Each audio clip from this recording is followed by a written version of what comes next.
এইকেইটা পূৰা খেলি আছে দেই। মই লাইভত দেখাই দিছোঁ আপোনালোকক মোক এইকেইটাক ৰখা জেগা ক'ত, আৰু ভিডিঅ'টো মই দেখাই দিম হা।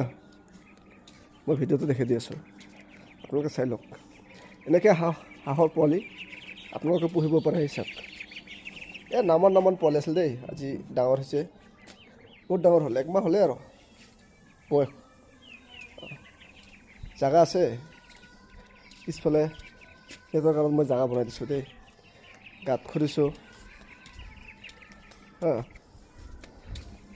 গাঁত খুলিছোঁ, তাতে মটৰ দি পানী দিওঁ। চাব, ডাইৰেক্ট সিহঁতৰ জেগাত যাব, জেগাত যা, ডাইৰেক্ট জেগাত যাব হা। এইয়া গাঁতটো দেখাই পাইছে আপোনালোকে, ডাইৰেক্ট এইটো গাঁতটো মটৰ দি পানী দিওঁ হা। আৰু ইয়াক খাবাৰ নাম পানীৰ নাম। আমাৰ এইবিলাক ওখ জেগা ন, পানী নাথাকে। এয়া পানী আহি আছে, এয়া দেখা পাইছে আপোনালোকে, পানী আহি আছে। বাহিৰত যোৱাৰ কোনো ছিষ্টেম নাই, ইয়াতে থাকিব গোটেইকেইটা, একদম ধুনীয়াকৈ ইয়াতে খেলি থাকিব, ইয়াতে খাব, তাতে সাঁতুৰিব পানীত। কিন্তু ঘটনা হ'ল এটা, আমাৰ ইয়াত বন্যা নাই, অৰ্থাৎ বাৰিষা আৰু খৰাং দুটাই এক বৰাবৰ। এই গাঁতটোত মই 1 ঘণ্টা আগত পানী দি ভৰ্তি কৰি দিছিলোঁ, এই চাওক পানী নাই, শুকাই গ'ল।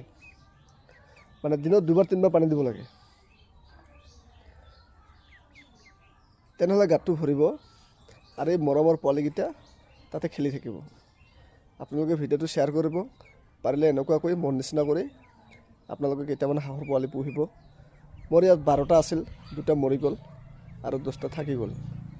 ভিডিঅ'টো আপোনালোকে শ্বেয়াৰ কৰিব, আনক দেখাৰ কোনো সুবিধা কৰি দিব, আৰু সকলোৱে এনেকুৱা প্ৰচেছত হাঁহৰ পোৱালি পুহিব, তাতে 2 পইচা উপাৰ্জন হ'ব।